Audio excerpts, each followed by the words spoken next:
Noticias importantes. Tu canal de noticias informa. Secretos de la dictadura, parte 2. Bastión de dignidad latinoamericana. Para Chávez, los cambios anticipados con los dos acuerdos tenían un impacto a nivel personal. Castro, a quien había admirado durante mucho tiempo, fue el primer líder internacional en abrazar a Chávez como político en ascenso en la década de 1990. La unidad de inteligencia militar, entre tanto, estaba dirigida por oficiales de la élite conservadora y opuestos a la visión de Chávez de transformar un país donde, a pesar de tener las mayores reservas de petróleo del mundo, muchas personas seguían siendo pobres. Cuando fracasó su golpe de Estado en 1992, los oficiales de la unidad, entonces conocido como la Dirección de Inteligencia Militar o DIM, fueron los encargados de arrestar a Chávez. En 1994, tras su salida de prisión, Chávez voló a La Habana, donde Castro, en su primera reunión frente a frente, lo saludó en el aeropuerto. Castro vio en Chávez un líder de izquierda con ideas afines y un estilo difícil de hallar desde el final de la Guerra Fría. En la riqueza petrolera venezolana, Castro vio un potencial de alimento a una economía cubana hambrienta, después del colapso de su ex patrocinador, la Unión Soviética. Con Castro como espectador en un discurso en la Universidad de La Habana, Chávez dijo que Cuba era en ese momento, en su cuarta década de gobierno castrista, un bastión de la dignidad latinoamericana. Prometió curar la gangrena capitalista que afligía a Venezuela. Después de la visita, los dos hombres comenzaron a hablar frecuentemente, dijeron los ex asesores. A fines de la década de 1990, la alta inflación, el bajo crecimiento económico y el aumento de la pobreza hicieron que el mensaje socialista de Chávez fuera atractivo para un número creciente de venezolanos. En 1998 fue elegido presidente. Casi de inmediato profundizó los lazos formales con Cuba. En octubre de 2000, Castro viajó a Caracas para firmar una serie de acuerdos económicos. Venezuela le daría a Cuba suficiente petróleo para satisfacer la mitad de sus necesidades energéticas. Desde el 2000, Venezuela ha enviado a Cuba un promedio de 55.000 barriles por día de petróleo, equivalente a un monto total de más de 21.000 millones de dólares.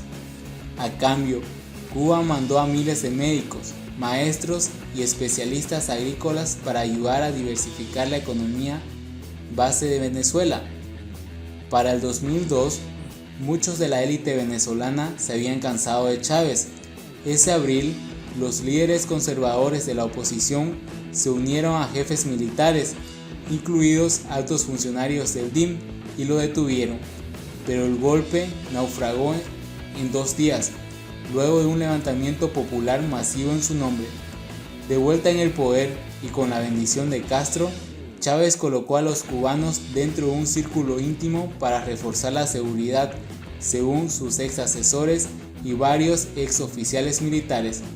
Comenzó una purga del servicio de inteligencia y de otros rangos de militares. Nombró como subdirector a Hugo Carvajal, un teniente coronel que se había unido al movimiento golpista de Chávez en 1992 y más tarde dirigió la división de investigación del DIM. En 2 años, Carvajal se convirtió en director general.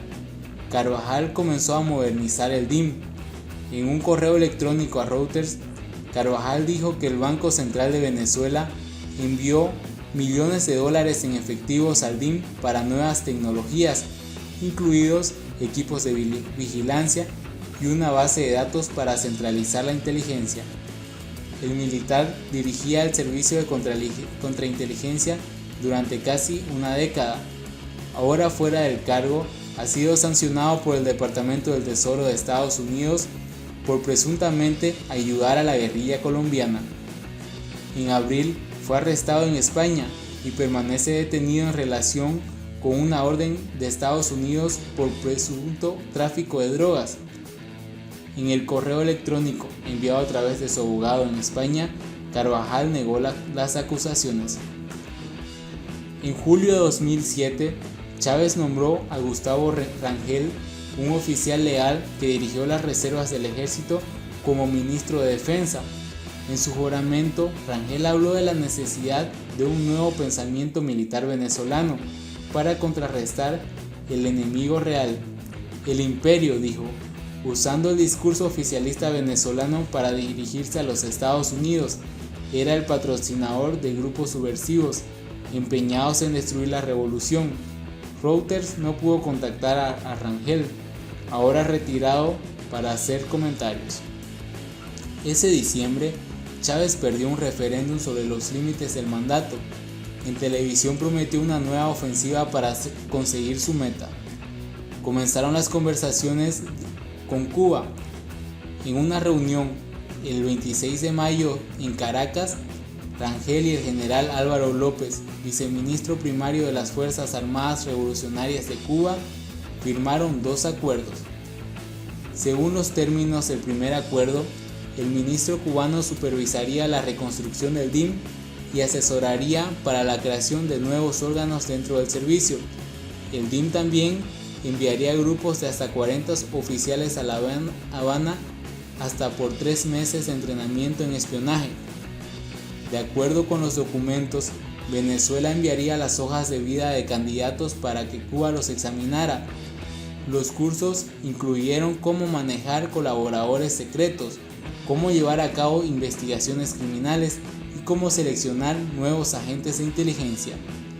La mayor parte del entrenamiento, según los documentos, se realizó en la Escuela Militar Superior Comandante Arides Estavíez Sánchez, en el oeste de La Habana. En la academia, un grupo de edificios blancos de 4 pisos y campos de desfiles, los instructores cubanos dieron a los agentes del DIM su misión, que adelantaría sería infiltrarse y controlar al ejército, según 5 personas familiarizadas con el curso. El segundo acuerdo creó un comité conocido como Grupo de Coordinación y Enlace de la República de Cuba, GRUCE. El GRUCE, compuesto por especialistas militares cubanos, enviaría asesores cubanos a Venezuela para inspeccionar unidades militares y entrenar soldados. Un exfuncionario de inteligencia venezolano recordó la capacitación que fue recibido por instructores cubanos en una granja en el estadio oriental de Anzoátegui. Los instructores, dijo a Reuters, acosaban a los estudiantes con preguntas sobre sus creencias políticas. El DIM, dijeron, debe ser la punta de lanza contra los traidores. Chávez, fortalecido por los argumentos en el gasto gubernamental que impulsó su popularidad, ganó un nuevo referéndum para poner fin a los límites del mandato presidencial. En 2011 cambió de nombre de DIM para incluir el término de contrainteligencia, lo que reflejaba su nueva misión de frustrar cualquier sabotaje surgido desde adentro. Para entonces, las nuevas DGSIM eran más fuertes con varios de cientos de agentes, dijeron exfuncionarios. Recién salido del entrenamiento cubano, los nuevos agentes comenzaron a infiltrarse en los cuarteles. Vivimos y entrenamos con la tropa para realizar el monitoreo, manteniendo informados a los jefes, dijo otro ex oficial de la DIM. Tuvimos un control férreo. Algunos fingieron ser soldados regulares, otros se pusieron a los uniformes del DGSIM y solían alentar a otros soldados a que se informaran uno sobre otro. Llegaron a ser conocidos como los hombres de negro, según varios ex soldados. Te voy a entregar a la DGSIM, advirtió una vez un comandante del batallón a los posibles rebeldes. Recordó que un soldado, historias de detención y torturas por parte de agentes del DGSIM, a veces con máscara de esqueletos y pasamontañas, se extendieron por las filas. Nadie pelea contra el Estado. Chávez, después de 4 cirugías en Cuba, murió en 2013. Castro, en una columna en el periódico, lo llamó el mejor amigo que tuvo el pueblo cubano a lo largo de la historia. Los votantes eligieron a Maduro para sucederlo. En 2014, los precios del petróleo se desplomaron. El esfuerzo de Maduro por estimular la economía fracasó. El hambre y la escasez golpearon incluso a las Fuerzas Armadas. Solo empeoraron desde entonces. Para mantenerte informado, no olvides de dar like y suscribirte. Hasta luego.